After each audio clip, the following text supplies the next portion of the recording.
Bismillahirrahmanirrahim. Assalamualaikum warahmatullahi wabarakatuh. Perkenalkan, nama saya Sufiati, nomor induk mahasiswa 2222149. Sedikit di sini saya akan menjelaskan mengenai bagaimana peranan data dan statistika perencanaan pembangunan daerah. Yang pertama, itu definisi statistika. Statistika adalah sebuah ilmu yang mempelajari bagaimana cara merencanakan, mengumpulkan, menganalisis, lalu menginterpretasikan, dan akhirnya mempresentasikan data. Singkatnya, statistika adalah ilmu yang bersangkutan dengan suatu data. Selanjutnya, peranan statistika ada 3. Yang pertama, sebagai bahan untuk perencanaan pembangunan.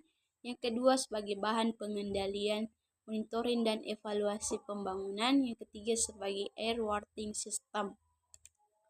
Jenis-jenis statistika ada 2. Yang pertama, data primer, data sekunder.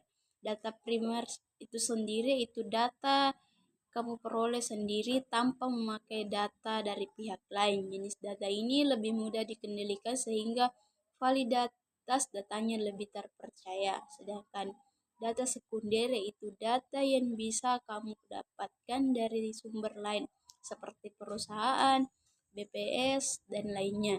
Jadi kamu langsung mendapatkan sekumpulan data sesuai kebutuhan yang telah dikumpulkan pihak lain. Adapun cara pengumpulan data primer. Yang pertama, wawancara. Wawancara adalah atau interview adalah metode pengumpulan data yang melibatkan interview dan narasumber. Wawancara bisa dilakukan dengan berbagai cara, baik langsung ataupun melalui telepon, pesan WhatsApp, atau cara-cara lainnya. Kedua, observasi langsung. Observasi dilakukan secara langsung tanpa perantara terhadap objek di tempat kejadian atau di tempat berlangsungnya peristiwa. Yang ketiga, kuesioner. Daftar pertanyaan diberikan kepada responden secara langsung maupun tidak langsung. Eksperimen untuk mengetahui pengaruh variabel independen terhadap variabel independen hasil dan kondisi yang telah dikendalikan. Adapun cara pengumpulan sekunder ada 3. Yang pertama, analisis media.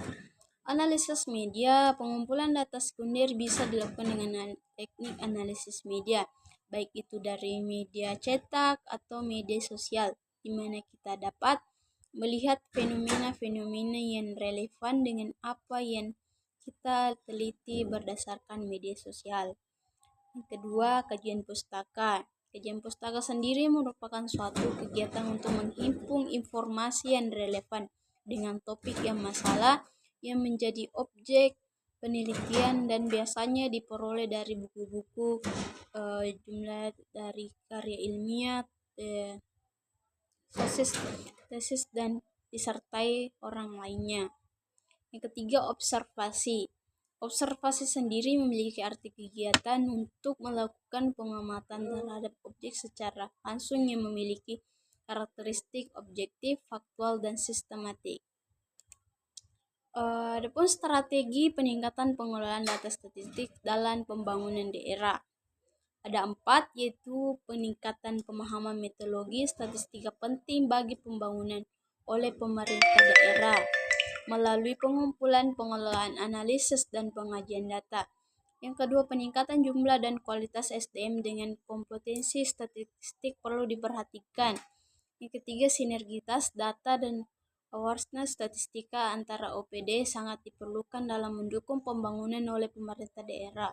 Keempat, sistem data yang terintegrasi segera diwujudkan untuk mendukung pembangunan oleh pemerintah daerah. Selanjutnya, statistika dalam penyusunan perencanaan pembangunan.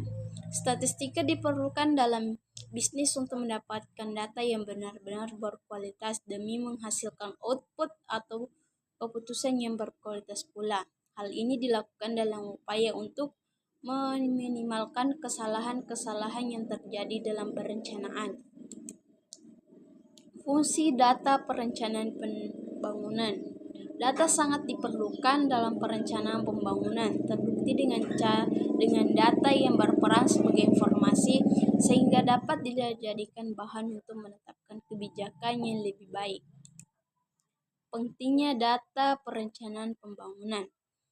Ketersediaan data dan informasi geospasial akan terlihat keterkaitan fungsi, lokasi pembangunan lintas sektor sampai dengan tingkat koordinat petanya sehingga memudahkan dalam melakukan sinkronisasi proses perencanaan dan penganggaran pembangunan.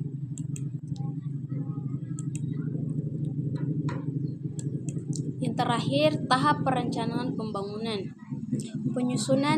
Yang pertama penyusunan rencana, yang kedua penetapan rencana, yang ketiga pengendalian pelaksanaan rencana, dan yang terakhir evaluasi pelaksanaan rencana.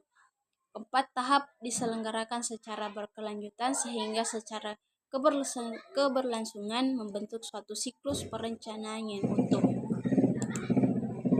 Baik, itulah tadi yang saya sampaikan, lebih dan kurangnya